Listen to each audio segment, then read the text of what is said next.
Now, after the initial introduction of Mendel, how he performed his work and why the work remained hidden for a long time, the next part of the Mendelian genetics is the Mendel's experimental material. अब Mendel के experiments में सबसे पहले हम लेते हैं उन्होंने किस ऑर्गेनिज्म पर काम किया और कैसे काम किया। Experimental material means the organism on which the entire experiment was made. और मेंडल ने अपना सारा काम किस पर किया है? He worked on Pisum sativum. Pisum sativum which is commonly called garden pea plant. ये गार्डन पी वही पी प्लांट है जो यूजुअली हम एज ए वेजिटेबल यूज़ करते हैं। बिल्कुल सिंपल सा प्लांट है, एक एनुअल प्लांट, ठीक है। पाइजम सटाइवम को उन्होंने अपने एक्सपेरिमेंट्स के लिए आइडियल ऑर्गेनिज्म की तरह सेलेक्ट किया। और वैसे भी पाइजम सटाइवम जेनेटिकल स्टडीज़ के लिए एक आइडियल ऑर्गेनिज्म माना जाता है। अच्छा, सबसे पहला क्वेश्चन तो हमें ये पूछा जाता है कि why this plant was selected, क्योंकि ऑर्गेनिज्म तो बहुत सारे थे, आखिर मेंडल ने इसमें से क्या देखा, क्यों इस प्लांट को सेलेक्ट किया गया, ठीक है। पाइजम सटाइवम सेलेक्ट करने के पीछे रीज़न, इस पर सीधा सीधा हमें ऑब्जेक्टिव बनता है कि क्या क्या रीज़न है, क्यों, ठीक है। और दूसरी चीज़, हमें बोर्ड एग्जाम में भी ये चीज़ एज सच पूछी जाती है, the main reason of Pisum sativum selection. अब देखिए, जेनेटिकल स्टडीज़ के लिए जब भी किसी ऑर्गेनिज्म को सेलेक्ट करते हैं तो कुछ 2-3 ज़रूरी बातों का ध्यान रखते हैं। The very first thing is that जो भी ऑर्गेनिज्म हम लें वो ईजिली ग्रो हो जाए, ईजिली कल्टिवेट हो जाए, कल्चर हो जाए, ईजी टू हैंडल होना चाहिए, क्योंकि एक्सपेरिमेंट्स जब किए जाते हैं साइंटिस्ट के लिए तो ऑर्गेनिज्म ईजी गोइंग होना चाहिए। दूसरा, उस ऑर्गेनिज्म की लाइफ साइकिल छोटी होनी चाहिए, ठीक है। लाइफ साइकिल छोटी होने का फ़ायदा ये रहता है कि जब हम एक्सपेरिमेंट करते हैं तो हमें अपने प्रोजेनीज के रिजल्ट जल्दी मिलते रहें। इसके साथ साथ एक ज़रूरी चीज़ और होती है कि ऑर्गेनिज्म जब भी रिप्रोड्यूस करे तो प्रोजेनी बहुत सारी बनाए, ठीक है, क्योंकि जेनेटिकल स्टडीज़ में जो ऑर्गेनिज्म बहुत कम प्रोजेनी बनाएगा, ठीक है, उन पर हमें अपने सारे रिजल्ट, सारे रेशियो, सारा फिनोटाइप, जीनोटाइप नहीं मिल पाए। तो ऑफस्प्रिंग ज़्यादा बनने चाहिए, ठीक है, और लाइफ स्पैन छोटी होनी चाहिए। कुछ इसी तरह के फीचर्स आपको पी प्लांट में भी मिले। मैंने देखिए कुछ फीचर्स हैं why the pea plant was selected. सबसे पहली चीज़, it is easy to cultivate. इसको ग्रो करना, कल्टिवेट करना बड़ा ईजी रहता है, बहुत सिंपल सा इसका एग्रीकल्चर है, ईजी वे में ग्रो हो जाता है, गार्डन में आराम से ग्रो किया जा सकता है, तो it is easy to grow, ठीक है। Then short life cycle, life span इसका बड़ा छोटा होता है। ये एक और बड़ा इंपॉर्टेंट फीचर इसका, केवल ये क्रॉप जो है 2 से 3 महीने में तैयार हो जाती है, 2 to 3 मंथ। तो जब भी कोई क्रॉस भी किया जाएगा तो विद इन 2 to 3 मंथ हमें अपने प्रोजेनीज और उसके रिजल्ट मिल जाए। तो लाइफ साइकिल छोटी होती है। Then produces large number of offspring, this is another very important feature, large number of offspring. Offspring ज़्यादा होने चाहिए। मैंने जैसा बताया कि ऑफस्प्रिंग ज़्यादा होंगे तभी सारे पॉसिबल कॉम्बिनेशन आ पाएंगे। जितने कम ऑफस्प्रिंग प्रोड्यूस होते हैं उतना हमें प्रॉपर रिजल्ट नहीं मिल पाएगा, तो ऑफस्प्रिंग ज़्यादा होनी चाहिए, ठीक है। एंड इसके अलावा भी कुछ इसमें खास बात है, जैसे it have many contrasting character. P plant की एक खास बात है कि उसमें है कॉन्ट्रास्टिंग करेक्टर बहुत सारे हैं। अब ये कॉन्ट्रास्टिंग करेक्टर क्या है? देखो, कोई भी करेक्टर, कोई भी ऐसा करेक्टर जिसके 2 फॉर्म हो और दोनों अपोजिट फॉर्म, मैंने आपको शुरू में बताया था करेक्टर के ट्रेट होते हैं, डिफरेंट फॉर्म्स होते हैं, तो ऐसा कोई भी करेक्टर जिसके डिफरेंट फॉर्म जो है वो बिल्कुल अपोजिट हो, जैसे टॉल तो सीधा ड्वार्फ, रेड वाइट, ऐसे अपोजिट फॉर्म वाले जो करेक्टर होते हैं उनको कॉन्ट्रास्टिंग कहते हैं। इन करेक्टर्स पर स्टडी बड़ी अच्छी होती है, आप बाहर से दूर से देख के पहचान लोगे कि प्लांट कौन सा है, ऑर्गेनिज्म कौन सा है। हमेशा स्टडी में हम कॉन्ट्रास्टिंग करेक्टर प्रेफर करते हैं। इनके 2 अल्टरनेटिव फॉर्म्स होते हैं और दोनों अपोजिट होते हैं तो बिल्कुल इजीली रिकॉग्नाइज हो जाते हैं। इस तरह के कॉन्ट्रास्टिंग करेक्टर पी प्लांट में बहुत सारे हैं, तो मेंडल के लिए बड़ा इजी रहा इस पर काम करना। देन पी प्लांट की एक सबसे बड़ी खास बात है, it is self pollinated plant, और ये इसका एक ऐसा फीचर है जिसकी वजह से मेंडल को जो है बड़ी हेल्प रही, बड़ा इजी गोइंग रहा। अब आपने थोड़ा बहुत 11th में भी पढ़ा होगा, plant self pollinated, cross pollinated, हमने भी थोड़ी बात की थी। अब पी प्लांट जो होता है वो सेल्फ पॉलिनेटेड होता है। अच्छा, सबसे बड़ी बात है इसका फ्लावर परमानेंटली क्लोज्ड रहता है। जब आप 11th में फ्लावर पढ़ते हैं और उसमें पेटल्स पढ़ाए जाते हैं, कैलिक्स, करोला, तो पेटल्स जो होते हैं उसमें आपको बताया जाता है papilionaceous type of corolla, ascending imbricate, aestivation सुना होगा आपने 11th में, ascending imbricate, actually pea plant जो है ये पेपिलोनेसी फैमिली का मेंबर है। पेपिलोनेसी फैबेसी फैमिली का सब फैमिली, लेगुमिनेसी फैबेसी फैमिलीज हम 11 में पढ़ते हैं, ठीक है। तो पेपिलोनेसी फैमिली, और इसके पेटल्स बड़े खास होते हैं। इसमें 5 पेटल होते हैं। एक बड़ा होता है जिसको बोलते हैं स्टैंडर्ड या वैक्सिलम, 2 छोटे छोटे इसमें विंग्स होते हैं, और 2 और छोटे होते हैं जो फ्यूज होकर कील बनाते हैं। और इसके 5 पेटल इस तरह से एक के ऊपर एक लगे रहते हैं कि ये फ्लावर कभी ओपन ही नहीं होता। इसी को कहते हैं papilionaceous type of corolla ascending imbricate aestivation, ठीक है। और इन स्पेशल पेटल्स की वजह से इसका फ्लावर कभी खुलता ही नहीं है। फ्लावर कभी खुलता नहीं है। बाइसेक्सुअल प्लांट है, इसी में एंथर भी है, इसी में कार्पेल भी है। तो इसी के पोलन ग्रेन रिलीज होते हैं और अंदर ही अंदर सेल्फ पॉलिनेशन। तो it is always self pollination. आप 2 पी प्लांट पास में होगा तो उनके कभी पोलन ग्रेन इधर उधर जाएंगे ही नहीं। इससे क्या है, क्रॉस करना ईजी रहता है। तो ये क्रॉसिंग में बड़ा यूज हुआ। आप देखेंगे अभी आगे हम टेक्निक में डिस्कस करेंगे सेल्फ पॉलिनेटेड प्लांट होने का क्या फायदा हुआ। नाउ एक और चीज, जब फ्लावर क्लोज्ड रहता है, ठीक है। अब अगर हम आर्टिफिशियल क्रॉस कराना चाह रहे हैं, हमारी इच्छा है कि हम इस प्लांट का उस प्लांट से क्रॉस कराएं, तो फ्लावर क्योंकि बंद है तो आर्टिफिशियल क्रॉसिंग इजी कि पोलन ग्रेन रैंडम मिक्सिंग नहीं होता। आप जो चाहोगे वही मिक्स होगा। जिसका जिससे क्रॉस कराना वो हमारे हाथ में इजी हो जाता है। तो because of the closed flower, जहाँ प्लांट नेचुरली सेल्फ पॉलिनेशन करता है, ठीक है, वहीं पर आर्टिफिशियल हाइब्रिडाइजेशन करना भी बड़ा इजी है। Artificial hybridization can be done easy, ठीक है। तो ये बड़ा इजी वे में क्रॉस किया जा सकता है। अब आप देखिए, ये कुछ ऐसे फीचर्स हैं जिनकी वजह से हम कह सकते हैं कि पी प्लांट जेनेटिकल स्टडीज के लिए एक आइडियल ऑर्गेनिज्म है, ठीक है। क्वेश्चन पूछा जाता है, ऑब्जेक्टिव पूछा जाता है, सब्जेक्टिव क्वेश्चन आता है एग्जाम्स में कि why the pea plant was selected. जब भी हम जेनेटिक्स में किसी भी नए ऑर्गेनिज्म को इंट्रोड्यूस करते हैं तो पहला क्वेश्चन यही होता है कि यही क्यों लिया गया। तो ध्यान रखें इसके रीजन कि क्यों लिया जाता है। ओके, अब पी प्लांट सिलेक्शन के बाद मेंडल ने एक चीज पहले तय कर रखी थी, मैंने आपको बताया भी था कि मेंडल ने कभी भी पूरा ऑर्गेनिज्म एक साथ स्टडी किया ही नहीं, ठीक है। पूरा ऑर्गेनिज्म एक साथ स्टडी नहीं किया। मेंडल ने पहले तय कर लिया था कि I will study some selected character, very few character, 1 character at. ये मेंडल के काम की बड़ी खास बात थी कि बिल्कुल सिंगल कैरेक्टर स्टडी करें, ठीक है। अब इन्होंने इस पी प्लांट के अंदर कुछ खास अच्छे कॉन्ट्रास्टिंग कैरेक्टर सेलेक्ट कर, पूरा एक्सपेरिमेंट उन्हीं पर किया गया। पूरे प्लांट को तो एक साथ कभी स्टडी नहीं किया गया, ध्यान रखना। तो इस पाइजम सेटाइवम में जो कैरेक्टर उन्होंने सेलेक्ट किए, पाइजम सेटाइवम में he studied only 7 characters। केवल और केवल उन्होंने 7 कैरेक्टर्स की स्टडी करी, ठीक है। पहले तो कुछ ज़्यादा कैरेक्टर निकाले, लेकिन फाइनली जो हमें रिजल्ट मिलता है उनका वो 7 कैरेक्टर्स पर मिलता है। तो पाइजम सेटाइवम में उन्होंने 7 कैरेक्टर्स पर अपनी सारी स्टडी करी। अब आपको अगला काम ये ध्यान रखना, ये 7 कैरेक्टर्स कौन कौन से हैं। अच्छा खासा क्वेश्चन आता है इस पे भी। और ये कैरेक्टर कॉन्ट्रास्टिंग है, तो इनके 2 फॉर्म होंगे, और उनके वो 2 फॉर्म कौन से हैं, उसमें से भी डोमिनेंट फॉर्म कौन सा है और रिसेसिव फॉर्म कौन सा है, ये पूरी एक टेबल ढंग से आनी चाहिए, ठीक है। और उसको एक प्रॉपर हम सीक्वेंस में ध्यान रख सकते हैं। देखिए, ये है 7 कैरेक्टर्स जो मेंडल ने यूज किए। इन कैरेक्टर्स को मैंने एक प्रॉपर सीक्वेंस में लिखा है। सबसे पहला कैरेक्टर है प्लांट हाइट, ठीक है। और हाइट के 2 फॉर्म है, टॉल एंड ड्वार्फ, समझ गए, ठीक है। अगला कैरेक्टर है फ्लावर कलर और then flower position. Flower colour में violet flower, white flower, position axial and terminal position, ठीक है। फ्लावर के ऐसे पोड के कैरेक्टर है, पोड शेप, इन्फ्लेटेड, कॉन्स्ट्रिक्टेड। मतलब एक तो मटर की फली अगर आपने देखी हो तो फूली हुई होती है, इन्फ्लेटेड। आपको ये डायग्राम एनसीईआरटी में भी मिलेंगे।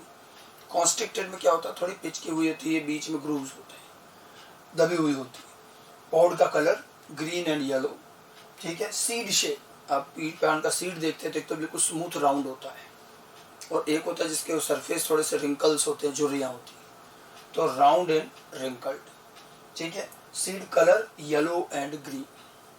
अच्छा, इसमें एक चीज ध्यान रखना, सीड कलर जिसको मेंडल कह रहे हैं, वास्तव में उन्होंने ये लिया था कोटिलीडन कलर। मेंडल ने जिसको सीड कलर कहा था वो क्या चीज थी, कोटिलीडन। अगर आप मटर का बीज लें, सीड, ऊपर एक छोटा सा, एक पतला सा छिलका हटेगा, वो होता है सीड कोट। उसकी कोई बात मेंडल ने नहीं की। उसके अंदर आपको 2 कोटिलिडन मिलेंगे, ठीक है, उसकी बात हो रही है।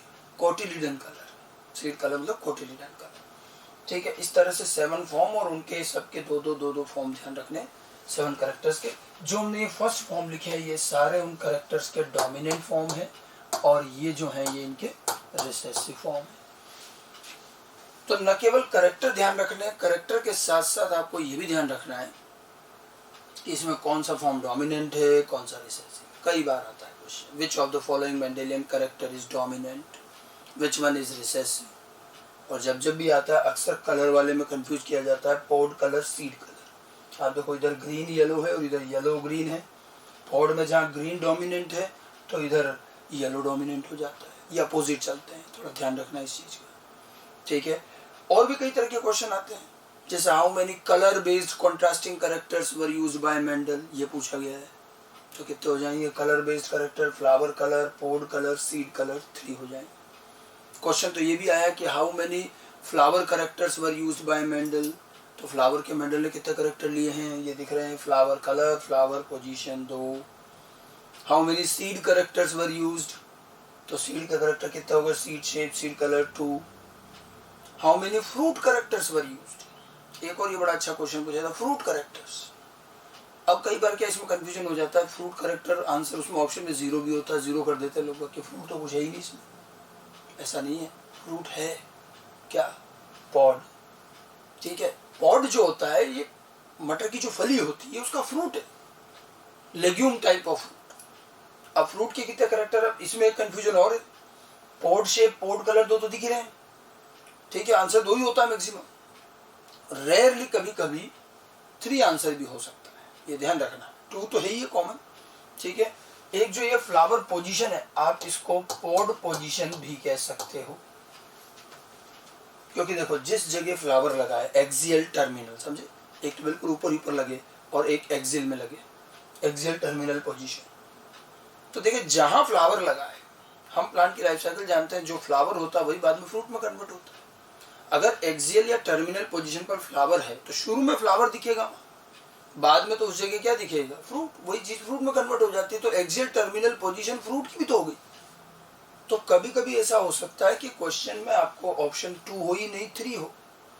तो 3 ऑप्शन होंगे तो फिर ये 3 देने, pod position, pod colour, pod shape. Otherwise ज्यादातर केस में तो पॉड के 2 करेक्टर है, पॉड के करेक्टर या फ्रूट के करेक्टर कहा जाए 2 है, ठीक है।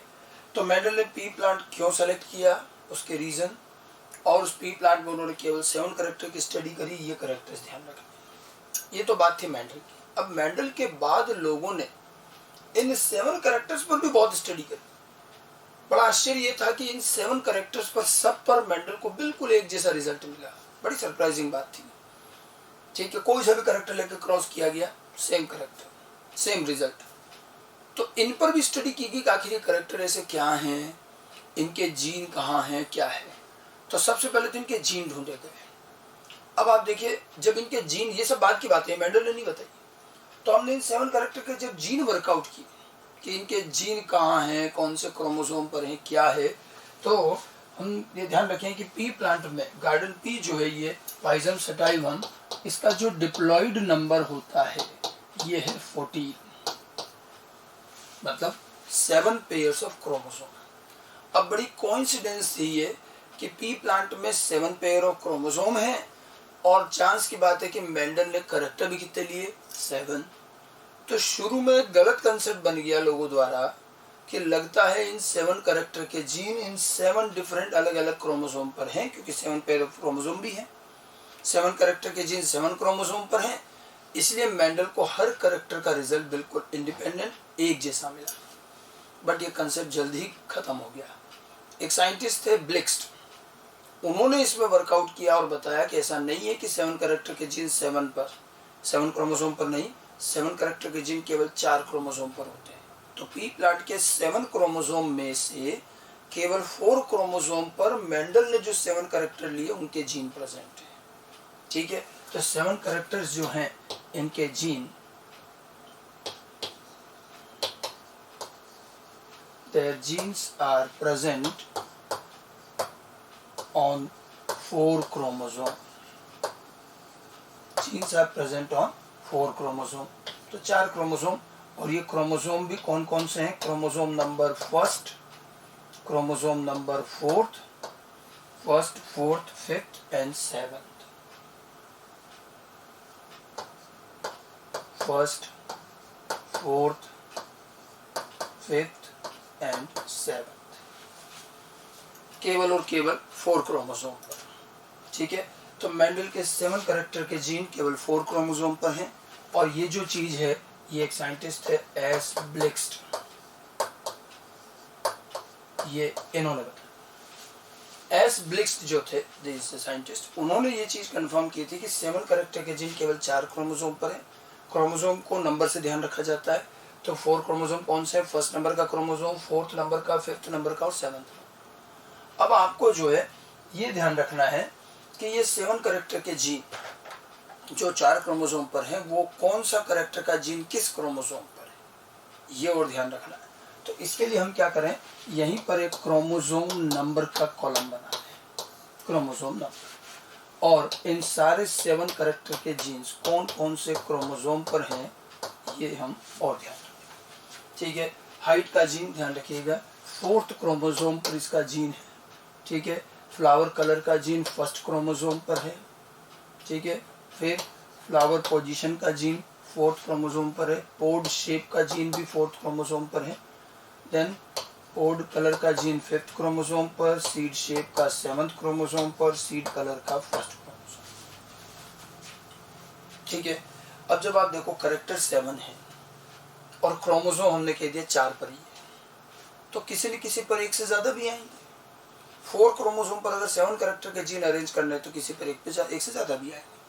वही देखिए, अब आपको दिख रहा है सबसे ज्यादा कौन से क्रोमोसोम पर इन 7 में से जीन आए, तो 7 कैरेक्टर्स में से सबसे ज्यादा क्रोमोसोम 4 पर जीन है 3।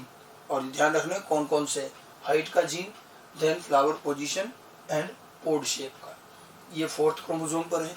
क्रोमोसोम 1 पर 2 कैरेक्टर के जीन है, फ्लावर कलर का gene, flower colour and seed colour, और एक एक कैरेक्टर 5th और 7th पर भी। ठीक है, तो क्रोमोसोम नंबर की भी एक कॉलम में टेबल ध्यान रखिए, और ये सीक्वेंस फिक्स रखो। देखो हमने कैरेक्टर भी बिल्कुल फिक्स पैटर्न पे लिखे, हाइट के बाद में सीधा फ्लावर के कैरेक्टर, फिर पॉड के, फिर सीड के, शेप कलर, एक बिल्कुल सेट पैटर्न।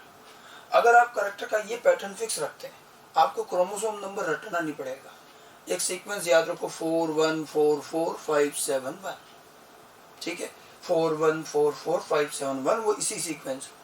तो हम जब चाहे जब पूरी 7 कैरेक्टर की टेबल बना सकते हैं, उनके डोमिनेंट फॉर्म, उनके रिसेसिव फॉर्म, और कौन कौन से क्रोमोसोम हैं ये बता सकते हैं। ठीक है, तो मेंडल का पाइजम सटाइवम, जिस पर उन्होंने अपना एक्सपेरिमेंट किए, साथ में ये ध्यान रखना है कि उसमें से केवल 7 कैरेक्टर्स थे जिन पर स्टडी किए गए। 7 कैरेक्टर्स कौन कौन से हैं, सारे कॉन्ट्रास्टिंग है, उनके डोमिनेंट फॉर्म, उनके रिसेसिव फॉर्म, और इन 7 कैरेक्टर के जीन कितने क्रोमोसोम पर हैं। ठीक है, ये भी ध्यान रखना है, 4 क्रोमोसोम पर। नाउ अब इन 7 कैरेक्टर्स में से कुछ कैरेक्टर्स पर थोड़ा और डिटेल स्टडी हुई है। हमें एनसीईआरटी में अलग अलग जगहों पर इनके बारे में कुछ डिस्क्रिप्शन मिलता है। जैसे एक तो इसके अंदर ये जो फ्लावर कलर का जीन है, इसके बारे में कुछ इन्फॉर्मेशन मिली, और एक ये सीड शेप के जीन को बड़ा डिटेल से स्टडी किया गया।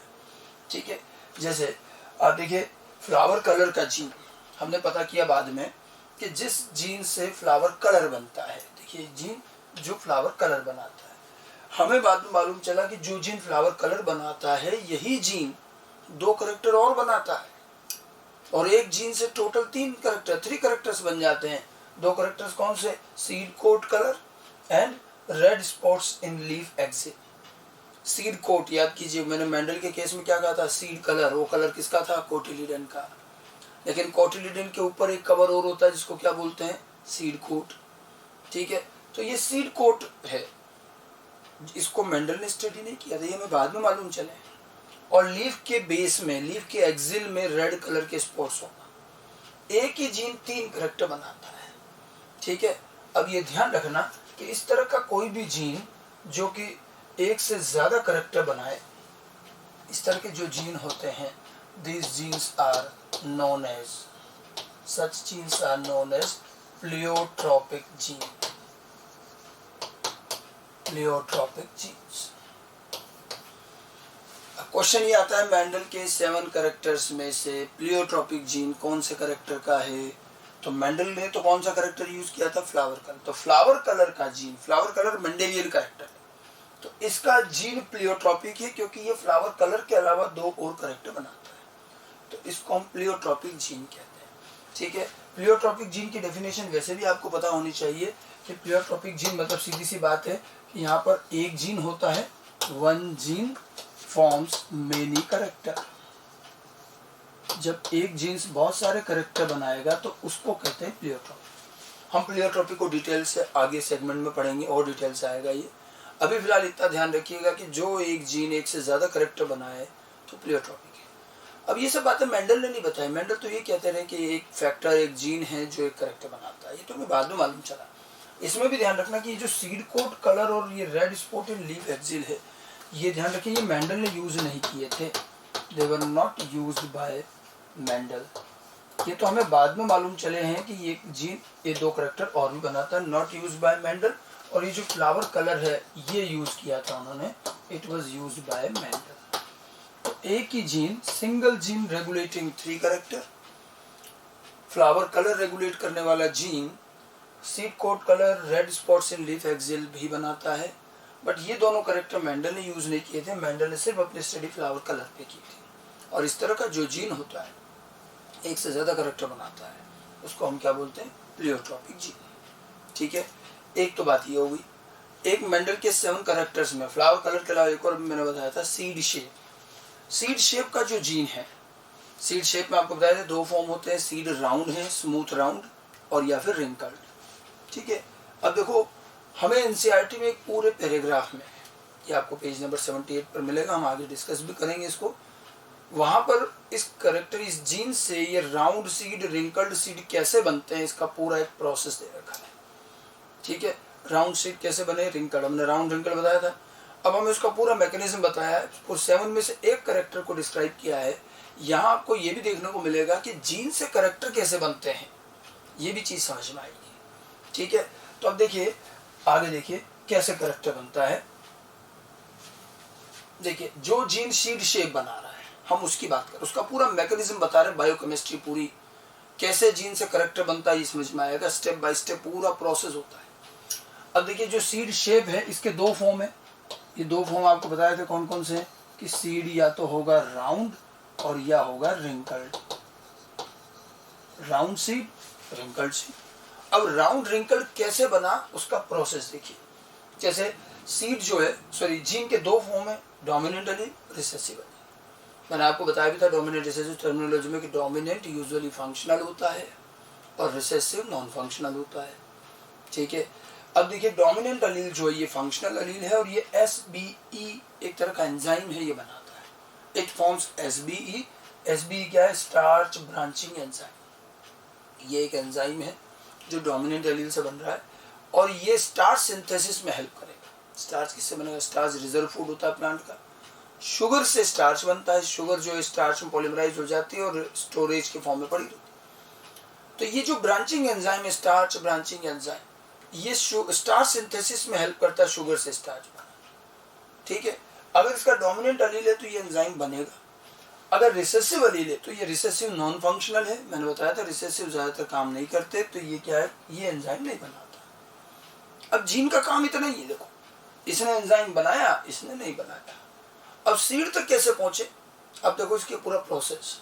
स्टार्च ब्रांचिंग एंजाइम बनने का मतलब क्या हुआ, हम क्योंकि सीड के कैरेक्टर पे बात करें, हम सीधे सीड की सेल्स में आ जाते हैं। तो देखा गया कि सीड की सेल्स में स्टार्च ज्यादा और शुगर कम मिलती, कारण कि जैसे शुगर बनेगी, शुगर तो फोटोसिंथेसिस वगैरह से बन करके आती है, वो शुगर सारी की सारी किस में कन्वर्ट होती जाएगी, स्टार्च में। Starch as a reserve food रहता है। ठीक है, और इधर आप देखो क्या रहेगा, यहाँ क्योंकि स्टार्च ब्रांचिंग एंजाइम नहीं है तो स्टार्च तो कम, शुगर ज्यादा रहेगी, स्टार्च बहुत कम बनेगा। दोनों अपोजिट सिचुएशन है। अब जरा मुझे बताएं और ये ध्यान दो, जब आपने 11th में ट्रांसपोर्ट वगैरह का चैप्टर पढ़ा होगा, ऑस्मोसिस में पढ़ा होगा। अब देखिए स्टार्च और शुगर में से अगर आपसे पूछा जाए कि ऑस्मोटिकली एक्टिव सब्सटेंस कौन सा है, तो ऑस्मोटिकली एक्टिव सब्सटेंस कौन सा हुआ? देखिए, ऑस्मोटिकली एक्टिव सब्सटेंस को बोलेंगे कि जिसके आने से, जिसके जाने से या जिसके कम ज़्यादा होने से सेल का ओपी चेंज हो जाए। ओपी जानते हो, ऑस्मोटिक प्रेशर। और ये आपको बताया जाता है कि सेल में या इवन किसी सॉल्यूशन में भी ऑस्मोटिक प्रेशर चेंज केवल सॉल्युबल मटेरियल से होता है। इनसॉल्युबल मटेरियल कितना भी मिला दो कोई फर्क नहीं पड़ता, ठीक है। अब आप देखो, शुगर जो है ये तो सॉल्युबल है और स्टार्च इनसॉल्युबल है, ग्रेन्यूल पार्टिकल्स के फॉर्म में। तो देखो, स्टार्च अगर ज्यादा है तो वो तो डिसॉल्व्ड स्टेज में रही साइटोप्लाज्म में, तो सेल का कंसंट्रेशन बढ़ गया। सेल का कंसंट्रेशन बढ़ेगा तो ओपी भी बढ़ेगा, समझ गए। जितना ज्यादा कंसंट्रेशन उतना हाई ओपी, ये पढ़ा होगा आप लोग, ठीक है। अगर वो शुगर सारी स्टार्च में कन्वर्ट हो जाए तो स्टार्च तो ग्रेन्स के फॉर्म में, ठीक है। अब ग्रेन इनसॉल्युबल है तो स्टार्च आप कितना ही रख लो, कम ज्यादा कितना भी रख लो, उसकी वजह से कम साइटोप्लाज्म का कंसंट्रेशन चेंज नहीं होगा। अब आप यहाँ देखो, यहाँ स्टार्च शुगर नेग्लिजिबल है, जिसकी वजह से ओपी या ऑस्मोटिक प्रेशर डेवलप होता है, वो तो नेग्लिजिबल है। और सारा क्या कन्वर्ट हो गया? स्टार्च। वैसे एक चीज ध्यान रखना, सीड की बात कर रहे हैं अपन, बहुत सारी सेल्स होगी, क्या सारी सेल में सेम शुगर या सेम स्टार्च होगा? नहीं, किसी में ज्यादा होगा, किसी में कम भी होगा, ठीक है। लेकिन अगर शुगर मिनिमम लेवल पर है जिसकी वजह से ओपी चेंज हो रहा है, तो ये अब ओपी को अफेक्ट नहीं करेगा। मिनिमम में, सब में मिनिमम में सारी सेल, और ज्यादा स्टार्च, लेकिन जो स्टार्च ज्यादा है वो भी ऐसा नहीं है कि सारी सेल में बराबर है, कम ज्यादा हो सकता है। स्टार्च किसी में ज्यादा होगा, किसी में कम, लेकिन स्टार्च के कम ज्यादा होने से सेल के ओपी में चेंज नहीं आएगा। और इसीलिए OP of seed cells almost remain constant, remain same. इससे ओपी चेंज नहीं होगा, ठीक है। ओपी चेंज होता शुगर से, लेकिन शुगर यहाँ है नेग्लिजिबल। अब इधर देखो, यहाँ शुगर ज्यादा है, स्टार्च मिनिमम है। शुगर ज्यादा है और वो भी डिसॉल्व्ड है, तो ऑब्वियस बात है ओपी अफेक्ट होगा। और फिर जैसे मैंने कहा कि इधर जो है, जैसे यहाँ हम बात करते हैं कि स्टार्च भी सारी सेल में सेम नहीं है, क्वांटिटी कम ज्यादा हो सकती है, तो यहाँ भी वही बात है, यहाँ शुगर की भी क्वांटिटी कम ज्यादा हो। अब शुगर ज्यादा है और एक सेल में शुगर थोड़ी और ज्यादा है, एक में थोड़ी कम है, एक में और ज्यादा, जो भी है। स्टार्च तो यहाँ लगभग है ही नहीं, नेग्लिजिबल है। अब शुगर ज्यादा है लेकिन वो भी सारी सेल्स में सेम अमाउंट में नहीं है, तो क्या सेल का ओपी सेम होगा? नहीं। OP of cell will be variable. जिसमें शुगर ज्यादा है उस सेल का ऑस्मोटिक कंसंट्रेशन भी ज्यादा, ऑस्मोटिक प्रेशर भी ज्यादा। जिसमें शुगर कम उसमें ओपी कम, ठीक है। तो यहाँ पर जो सीड होगा उसकी सेल्स का ओपी करीब करीब एक जैसा होगा। इन सीड की सेल्स का ओपी क्या हो जाएगा? वेरिएबल है, कोई ज्यादा भी होगा और कोई कम भी होगा।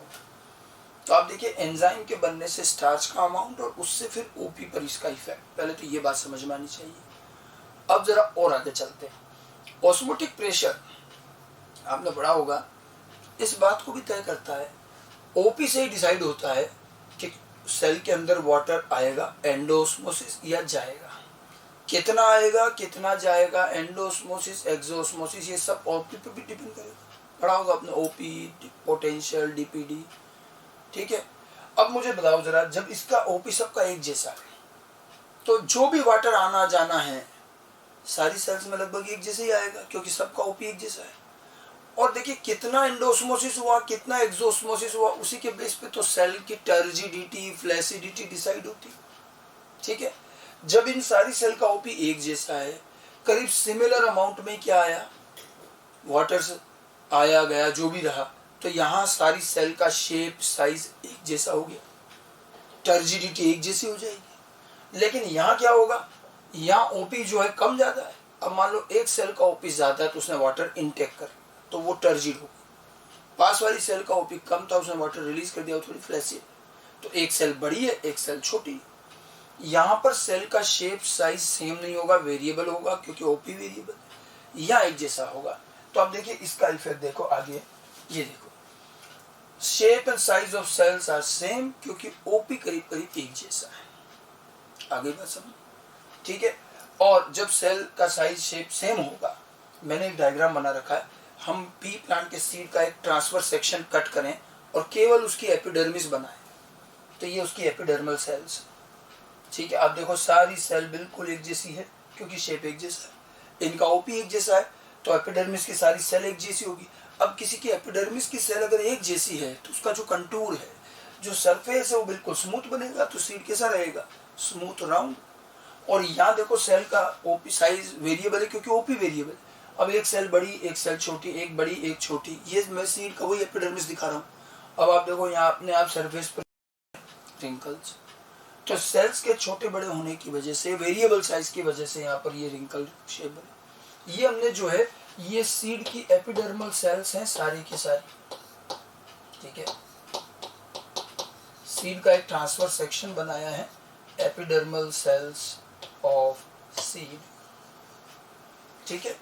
तो ये राउंड सरफेस क्यों बना और ये रिंकल क्यों बना, उसका पूरा रीजन आना चाहिए, ठीक है। ये एक जीन का मैकेनिज्म है। हम बड़ा आसानी से कह देते हैं कि एक जीन है, सीड शेप बनाता है, डोमिनेंट एलील राउंड सीड बनाता है, रिसेसिव एलील रिंकल्ड सीड बनाता है। लेकिन राउंड रिंकल्ड जो है, ये जो चीज़ है, ये इतनी ईजी गोइंग नहीं है। ये एग्जाम्पल आपको इस समझने के लिए काफ़ी होना चाहिए कि जीन से करेक्टर कैसे बनते हैं, एक लंबा रास्ता होता है, ठीक है। तो पूरा का पूरा प्रोसेस समझ में आना चाहिए। अब प्रोसेस में आप देखिए, सबसे पहले हमने फिर से एक बार देखें इसको ज़रा, तो क्या हुआ, dominant allele starch branching enzyme बना रहा है, रिसेसिव नहीं बना रहा है। स्टार्च ब्रांचिंग एंजाइम बनने की वजह से यहाँ स्टार्च की क्वांटिटी ज़्यादा हो गई, शुगर कम हो गया। इधर उल्टा हो गया, यहाँ शुगर ज़्यादा है, स्टार्च कम है। स्टार्च ज़्यादा होने की वजह से यहाँ का ओपी चेंज नहीं होगा क्योंकि स्टार्च से ओपी पे इफेक्ट नहीं आता, लेकिन शुगर से आएगा। यहाँ ओपी कांस्टेंट है, यहाँ ओपी वेरिएबल है। अच्छा, यहाँ एक और चीज़ देखो कि जब अब यहाँ ही पैरेलल में एक करेक्टर और बनता है। जैसे देखो यहाँ स्टार्च आता है, स्टार्च में क्या कहता है, ग्रेन्स के फॉर्म में होता है। तो सेल के अंदर ये बात से नहीं दिखेगा, लेकिन सेल के अंदर यहाँ के जो स्टार्च पार्टिकल होंगे, ग्रेन्स, वो बड़े होंगे, उधर क्या हो जाएंगे, छोटे, ठीक है। तो एक करेक्टर और बनता है, साइज ऑफ स्टार्च ग्रेन, ठीक है। मतलब यहीं से आप देखिए एक और चीज देखें, तो यहाँ पर आपको एक करेक्टर और मिलेगा, इसकी वजह से ये बनेगा large sized starch grain.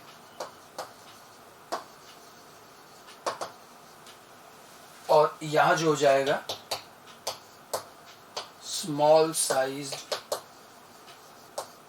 Starch grain.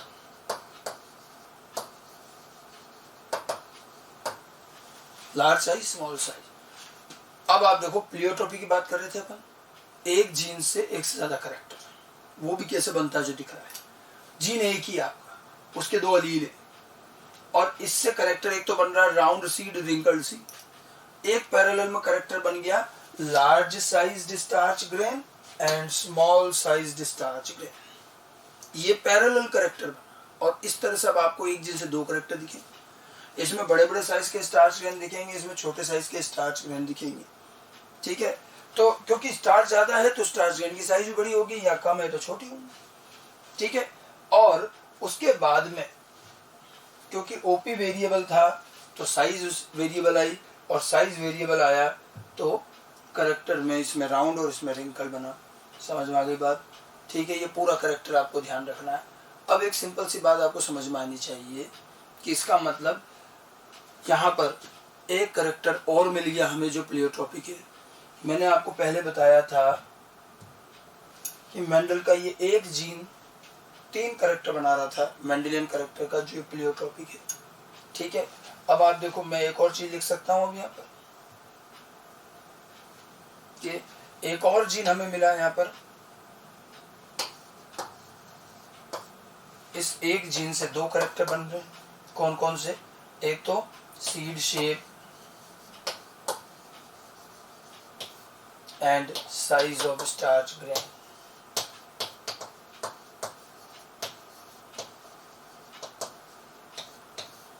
Seed shape and size of starch grain.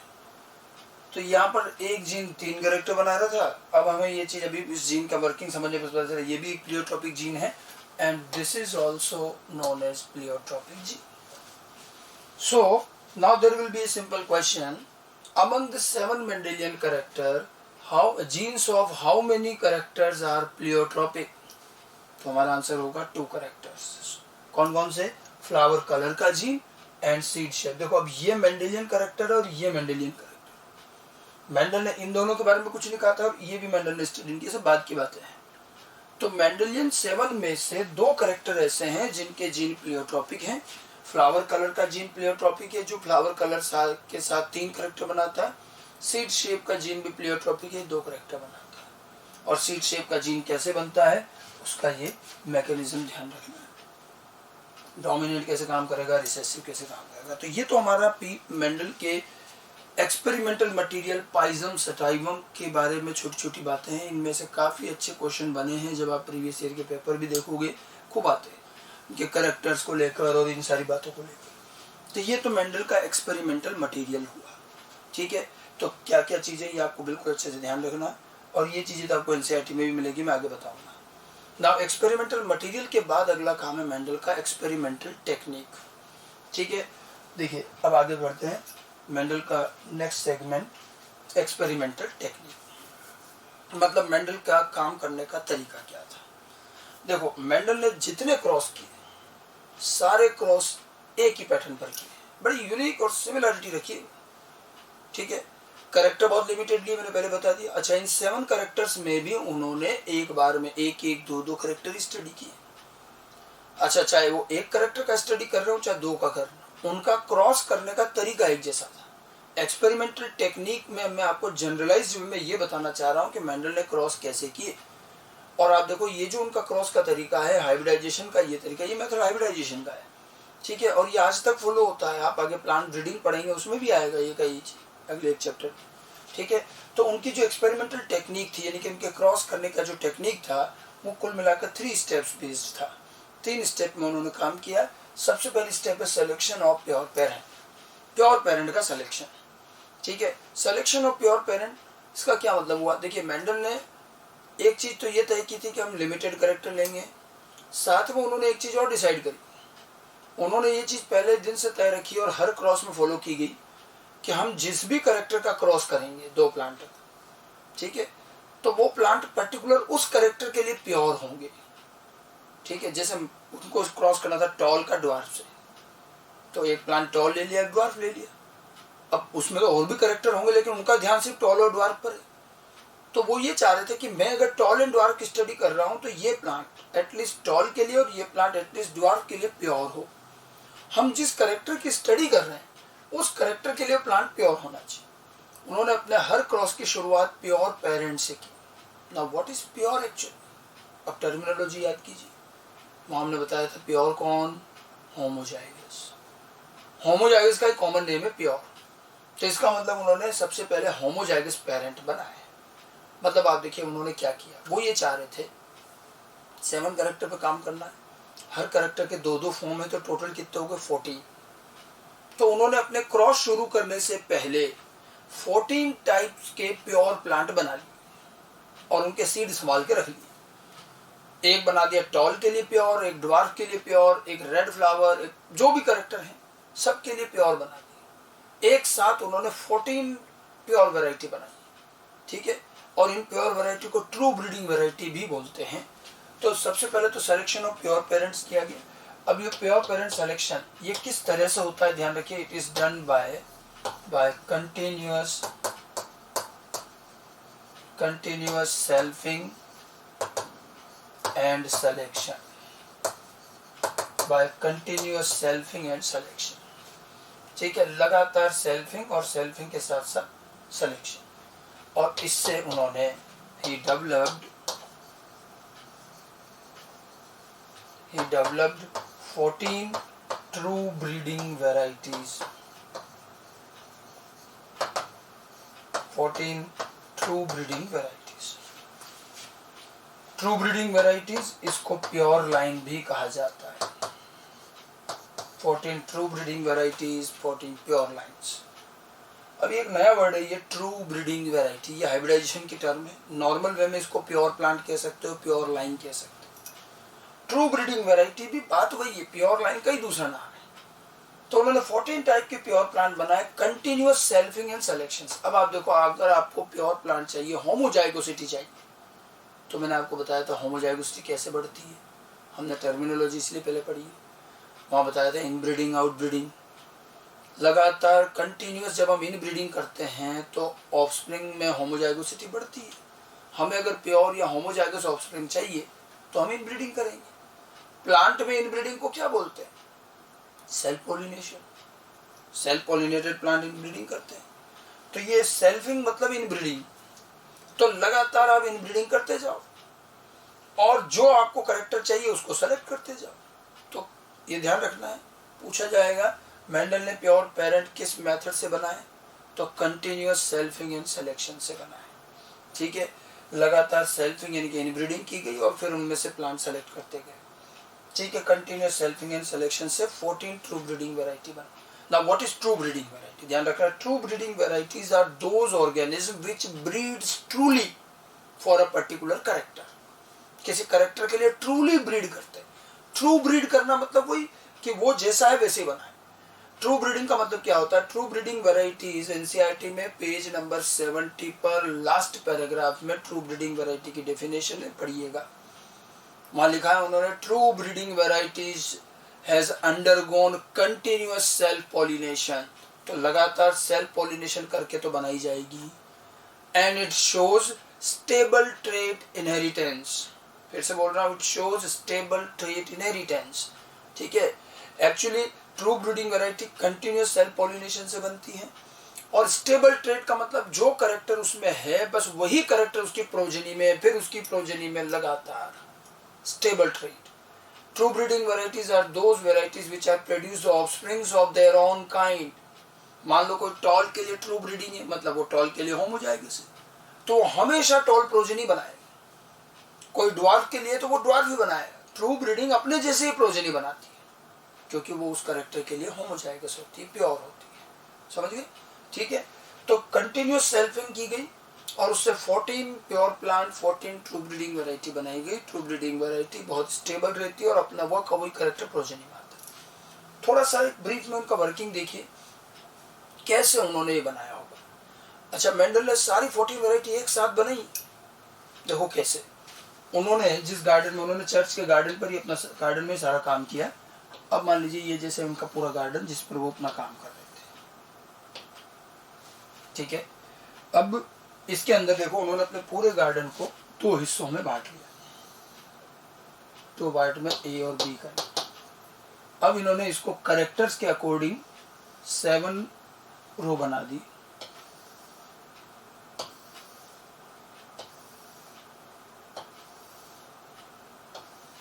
यो मान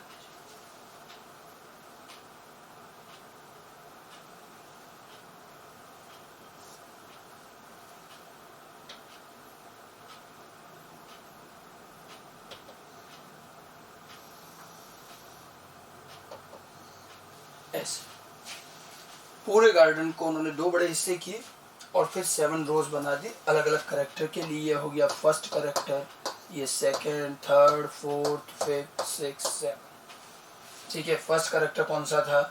तो हाइट का करेक्टर था फर्स्ट, मान लो। सेकंड करेक्टर कौन सा था? फ्लावर कलर का था। इस तरह से उन्होंने एक एक रो में एक एक करेक्टर फिक्स कर दिया। पूरे गार्डन के 14 ब्लॉक बना दिए। जैसे अपन गार्डनिंग करते तो क्यारियां बनाते, ऐसे उन्होंने 14 ब्लॉक बना। मैं आपको बता रहा हूँ उनका तरीका कैसे उन्होंने 14 वैरायटी, प्योर वैरायटी बनाई।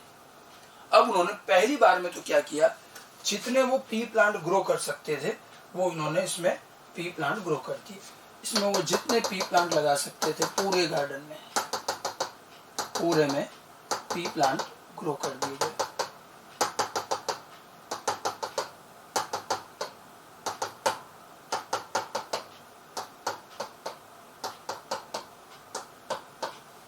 Like this. ठीक है, अब उन्होंने ये पूरे में लगा दी। शुरुआत देखो कैसे करी। पहली बार में तो सारे में उन्होंने लगा दी, प्लांट बड़े हुए। अब उन्होंने सिलेक्शन शुरू किया। देखो उनको करना क्या है, selfing and selection. Plant selfing तो खुद ही कर रहा है। सेल्फ पॉलिनेटेड पी प्लांट लेने का पहला फायदा मेंडल को यह हुआ कि उसका फ्लावर क्लोज्ड है, सेल्फ पॉलिनेशन ही करता है। तो सेल्फिंग करने के लिए तो मेंडल को कुछ नहीं कराना पड़ा, वो तो प्लांट अपने आप ही कर रहा है। उनको तो केवल सिलेक्शन करना पड़ा।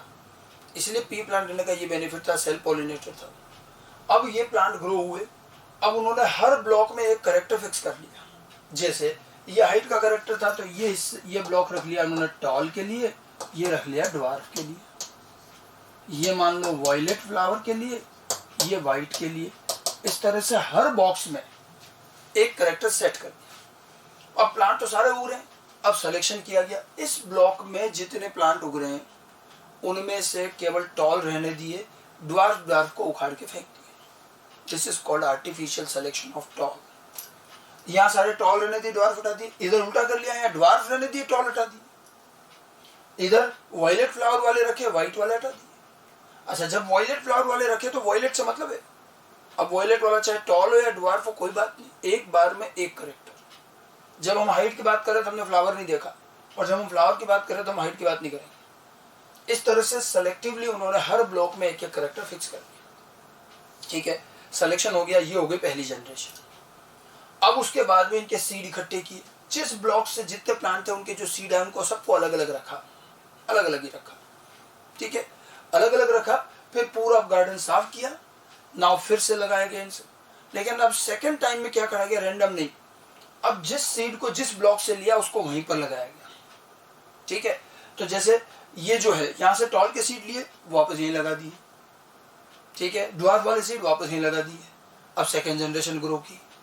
मेंडल ने देखा कि इस वाले में सीड तो सारे टॉल के लिए थे ना, जब उनको दोबारा लगाया सेकेंड जनरेशन में मैक्सिमम प्लांट टॉल ही आए, लेकिन कुछ ड्वार्फ भी आए। तब उन्हें रियलाइज हुआ कि कुछ इम्प्योरिटी है भी इसका। सीड तो टॉल के इकट्ठे किए, फिर भी ड्वार्फ निकल के आ रहा है। लेकिन उनको एक सरप्राइज और हुआ कि इस वाले में ड्वार्फ के सीड कलेक्ट किए थे, वापस जब ग्रो किए तो सारे ड्वार्फ ही आए, एक भी टॉल नहीं आया। उन्होंने देखा कि ये ड्वार्फ तो पहले ही दिन से प्योर ही है, और न केवल ड्वार्फ, ये वाइट, इधर इधर वाले सारे। आज हमें पता है कि ये तो सारे रिसेसिव हैं, मेंडल को नहीं मालूम था।